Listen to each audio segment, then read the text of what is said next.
அன்பின் இரட்சகர் இயேசு கிறிஸ்துவின் நாமத்தில் வாழ்த்துக்கள். ஏசாயா 12ஆம் அதிகாரத்தை இந்த நாளிலே நாம் தியானிக்க போகிறோம். அக்காலத்திலே நீ சொல்வது, கர்த்தாவே, நான் உம்மை துதிப்பேன், நீர் என் மேல் கோபமாயிருந்தீர், ஆனாலும் உம்முடைய கோபம் நீங்கிற்று, நீர் என்னை தேற்றுகிறீர் என்று சொல்லி இஸ்ரவேல் ஜனங்களும் யூதா ஜனங்களும் ஆண்டவராகிய இயேசு கிறிஸ்துவனுடைய ஆட்சி எருசலேமை மையமாக கொண்டு இந்த பூமி முழுவதையும் ஆளும் பொழுது அவர்கள் சொல்லுவார்கள் என்று சொல்லி இங்கே ஏசாயா இந்த வசனத்தை தொடங்குகிறதை பார்க்கிறோம். இதற்கு முந்தின அதிகாரத்திலே 11ஆம் அதிகாரம் 11ஆம் வசனம் 12ஆம் வசனத்திலே இது என்ன நடக்கிறது? அக்காலத்திலே ஆண்டவர் அசீரியாவிலும் எகிப்திலும் பத்ரோசிலும் எத்தியோப்பியாவிலும் பெர்சியாவிலும் சினையாரிலும் ஆமாத்திலும் சமுத்திரத்தின் தீவுகளிலும் தம்முடைய ஜனத்தில் மீதியானவர்களை மீட்டுக்கொள்ள திரும்ப இரண்டாம் விசை தமது கரத்தை நீட்டி ஜாதிகளுக்கு ஒரு கொடியை ஏற்றி இஸ்ரவேலில் துரத்துண்டவர்களை சேர்த்து யூதாவில் சிதறப்பட்டவர்களை பூமியின் 4 திசைகளிலும் இருந்து கூட்டுவார். அந்த யுத்தம் முடிந்த பின்பு, அர்கமதான் யுத்தம் முடிந்த பின்பு ஆண்டவர் தன்னுடைய ஜனங்களை சிதறியிருக்கிற தேசத்தின் 4 திசைகளிலுமிருந்து கூட்டி அவர்களை இஸ்ரவேலிலே கொண்டு வந்து ஆண்டவர் எருசலேமை மையமாக கொண்டு ஆளும் பொழுது அவர்கள் அத்தனை வேதனைகளின் மத்தியில், இந்த நாட்கள் நாம் சின்ன சின்ன பிரச்சனைகள் போராட்டங்களை பார்த்தவுடனே நாம் சொல்லுகிறோம், ஏதோ உபத்திரவத்தில் வாழ்கிறோம், மகா உபத்திரவத்தில் வாழ்கிறோம் என்று சொல்லி, அந்த நாட்களில் மிருகத்தினுடைய ஆட்சி, கள்ள தீர்க்கதரிசியினுடைய ஆட்சி, பழைய பாம்பாகிய சாத்தானுடைய ஆட்சி, அந்த மிருகத்தினுடைய சுரூபம், அதாவது இந்த சிப்பை உடம்புல மாட்டலன்னா இந்த பூமியில் ஒரு காரியத்தையும் செய்ய முடியாது, விற்கவும் கொள்ளவும் முடியாது. சத்ருவினுடைய மகா உபத்திரவத்தின் அந்த நாட்களில் ஆண்டவரை மறுதலிக்கிறவர்கள் மாத்திரமே வாழ முடிகிற அந்த நாட்களில் இவர்கள் அத்தனை போராட்டங்களையும் பிரச்சனைகளையும் வேதனைகளையும் பாடுகளையும் தாண்டி கிட்டத்தட்ட மரண இருளின் பள்ளத்தாக்கில் நடந்து இப்பொழுது இவர்கள் எல்லாரும் ஆண்டவருக்காக வைராக்கியம் பாராட்டி தன்னுடைய நாட்டில் ஒன்று சேர்ந்து வந்திருக்கும் பொழுது, இன்றைக்கு அவருடைய நாட்களில் அந்த புலம்பல் காணப்படுகிறது. ஆனால் அந்த நாட்களிலே அவர்கள் இத்தனையாக கூட்டி சேர்க்கப்பட்டிருக்கும் பொழுது ஆண்டவரை பார்த்து சொல்லுகிறதாக, நீர் எங்கள் மேல் கோபமாயிருந்தீர், ஆனாலும் உடைய கோபம் நீங்கிற்று, நீர் என்னை தேற்றுகிறீர் என்று சொல்லி இங்கே இஸ்ரவேல் துரத்துண்ட ஜனங்களும் யூதாவில் சிதறிப்போன ஜனங்களும் கூட்டி சேர்க்கப்படும் பொழுது சொல்லுகிறதாக இந்த அதிகாரத்தின் வசனங்கள் தொடங்குகிறது. இதோ தேவனே என் இரட்சிப்பு, நான் பயப்படாமல் நம்பிக்கையாயிருப்பேன், கர்த்தராகிய யெகோவா என் பலனும் என் கீதமுமானவர், அவரே எனக்கு இரட்சிப்புமானவர் என்று சொல்லுகிற காரியம் இது. இந்த நாட்களில் இரட்சிப்பின் அனுபவத்தை நாம் அனுபவிக்கிறோம். அதாவது உலகம் தரக்கூடாத ஒரு சமாதானம், உலகம் தரக்கூடாத ஒரு சந்தோஷத்தை பெற்று, உலகம் தரக்கூடாததும் உலகம் எடுத்துக்கொள்ளக்கூடாததுமான ஒரு சந்தோஷத்தை, ஒரு சமாதானத்தை பெற்று வாழ்கிற ஒரு அனுபவத்தில் தான் இந்த நாட்களில் நாம் வாழ்ந்து கொண்டு இருக்கிறோம், ரட்சிப்பின் அனுபவத்தில். ஆனால் அந்த நாட்களில் ரட்சிப்பாகிய ஒரு நபராக இயேசு கிறிஸ்து சிங்காசனத்தில் வீற்றிருக்கிறதை அவர்கள் கண்டு ஆண்டவரை அவர்கள் துதிக்கிறதாக இந்த இடத்திலே பார்க்கிறோம். முதலாம் விசை ஆண்டவர் எப்படி எகிப்து தேசத்திலிருந்து அவர்களை மீட்டு கொண்டு வரும் பொழுது, கரத்தை நீட்டி மீட்டு கொண்டு வரும் பொழுது பகலிலே மேகஸ்தம்பமாக, இரவிலே அக்கினி ஸ்தம்பமாக அவர்கள் கண்கூடாக ஆண்டவர் அவர்களோடு கூட நடந்தாரே, அதே மகிமையை விட அதிகமான மகிமை உடையவராக சிங்காசனத்தில் வீற்றிருந்து பூமி முழுவதையும் ஆளுகிறவராக, ஒரு ரட்சிப்பு என்கிற ஒரு நபராக சிங்காசனத்தில் வீற்றிருக்கிறத பார்த்து அவங்க சொல்லுவாங்க, நாங்கள் பயப்படாமல் நம்பிக்கையாக இருக்கிறோம், கர்த்தராகிய யெகோவா எங்கள் பலனும் எங்கள் கீதமானவர், அவரே எனது இரட்சிப்புமானவர் என்று சொல்லி அவர்கள் பாடல் பாடுகிறவர்களாக, அவருடைய வாயில் அத்தனையான ஒரு சந்தோஷம் நிறைந்தவர்களாக அவர்கள் பாடவே அவர்கள் ஆரம்பித்து விட்டார்கள். அன்றைக்கு நாளிலே முதலிலே எகிப்து தேசத்திலிருந்து அவர்களை ஆண்டவர் மீட்டு கொண்டு வரும்பொழுது யாத்ராகமும் 15ஆம் அதிகாரம் 1ஆம் வசனத்தில் அவர்கள் நாங்கள் வனாந்தரத்தில் போய் ஆராதித்து விட்டு திரும்பி வந்து விடுகிறோம் என்று சொல்லி எகிப்திலிருந்து வந்த பொழுது பார்வோனும் அவனுடைய சேனையும் பின்பாக அவர்களை துரத்துகிற அந்த நேரத்தில் அவர்கள் செங்கடலை கடந்து வந்து செங்கடலுக்குள்ளாக பார்வோனையும் அவனுடைய சேனைகளையும் ஆண்டவர் அழித்த பொழுது அப்பொழுது அவர்கள் பாடுகிறார்கள்.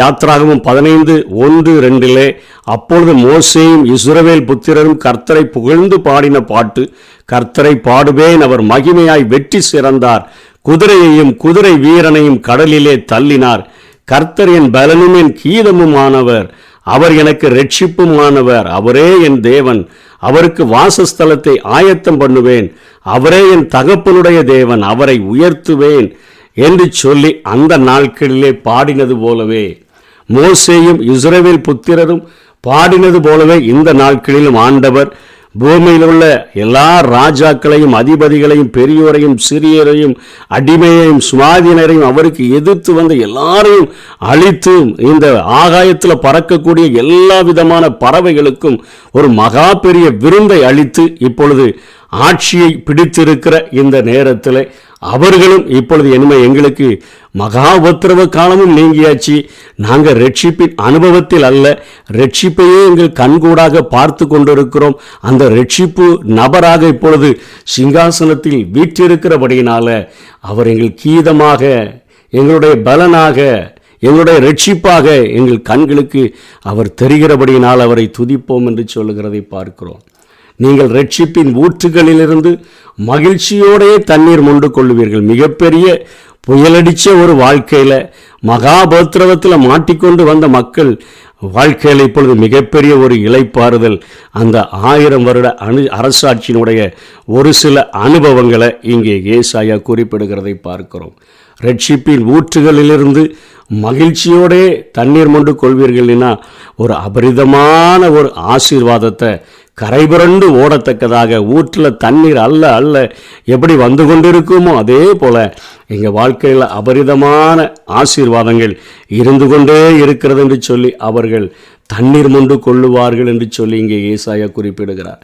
அக்காலத்திலே அந்த நாட்களிலே நீங்கள் சொல்லுவது கர்த்தரை துதியுங்கள், அவர் நாமத்தை தொழுது கொள்ளுங்கள், அவருடைய செய்கைகளை ஜனங்களுக்குள்ளே அறிவியுங்கள், அவருடைய நாமம் உயர்ந்தது என்று பிரஸ்தாபம் பண்ணுங்கள். ரட்சிப்பை கண்கூடா பார்க்கிறபடியினால அவர்கள் பாடி ஆண்டவரை தொழுது கொள்ளுகிறவர்களாக இருக்கிறார்கள். அந்த நாட்களிலும் தொழுது கொள்ளுகிறவர்களாய் மாத்திரமல்ல, அவருடைய நாமத்தை ஜனங்களுக்குள்ளே அறிவியுங்கள் என்று சொல்லுகிறதை பார்க்கிறோம்.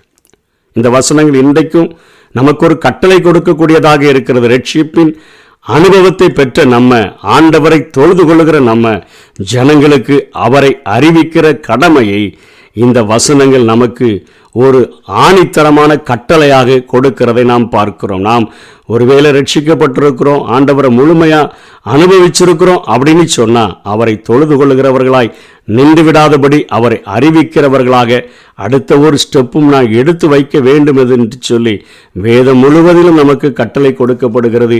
இந்த ஜனங்கள் அந்த 1000 வருட அரசாட்சியில் கூட அவங்க சொல்கிறாங்க, அந்த அவருடைய செய்கைகளை ஜனங்களுக்குள்ளே அறிவியுங்கள், அவருடைய நாமம் உயர்ந்ததென்று பிரஸ்தாபம் பண்ணுங்கள் என்று சொல்லுகிறார்.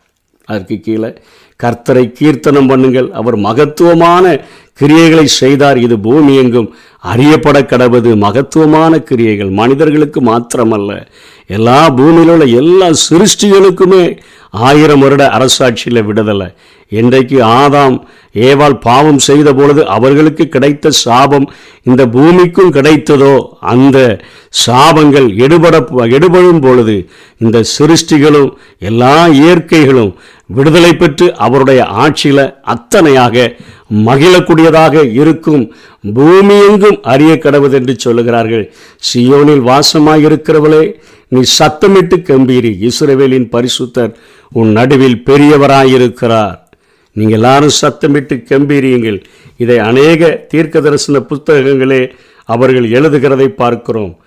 அந்த காரியங்களிலே நாம் பார்க்கும் பொழுது ஏசாயா 51ஆம் அதிகாரம் 11ஆம் வசனத்தில் சொல்லப்படுகிறது, கர்த்தரால் மீட்கப்பட்டவர்கள் திரும்பி ஆனந்த களிப்புடன் பாடி சியோனுக்கு வருவார்கள், நித்திய மகிழ்ச்சி அவர்கள் தலையின் மேலே இருக்கும். அவர்கள் தலையின் மேலே நித்திய மகிழ்ச்சி இருக்கும். சந்தோஷமும் மகிழ்ச்சியும் அடைவார்கள், சஞ்சலமும் தவிப்பும் ஓடி போகும் என்று பார்க்கிறோம். ஏசாயா 35ஆம் அதிகாரம் 8ஆம் வசனத்தில் அங்கே பெரும்பாதையான வழியும் இருக்கும். இங்கேயும் ஹைவேயை சொல்கிறாரு. அதில் அந்த வழிக்கு ஹைவேக்கு பேர் என்னென்னா பரிசுத்த வழி. அதில் தீட்டுள்ளவன் அதிலே நடந்து வருவதில்லை. அந்த வழியிலே நடக்கிறவர்கள் பேதையாய் இருந்தாலும் திசைகட்டு போவதில்லை. அதிலையும் சொல்கிறாரு 10ஆம் வசனத்தில், கர்த்தரால் மீட்கப்பட்டவர்கள் திரும்பி ஆனந்த களிப்புடன் பாடி சீயோனுக்கு வருவார்கள். நித்திய மகிழ்ச்சி அவர்கள் தலையின் மேல் இருக்கும். சந்தோஷமும் மகிழ்ச்சியும் அடைவார்கள். சஞ்சலமும் தவிப்பும் ஓடி போகும். அவர்கள் திசைகட்டு போறதில்லை. ஆனந்த களிப்புடன் பாடி அந்த ஹைவே வழியாக அப்படியே அவர்கள் சீயோனுக்கு வாசமாயிருக்கிற ஆண்டவரிடத்தில் வருவார்கள். சந்தோஷ மகிழ்ச்சியும் அடைவார்கள். அவங்க வாழ்க்கையில் சஞ்சலமோ தவிப்போ இருக்க போகிறதே இல்லைன்னு பார்க்குறோம்.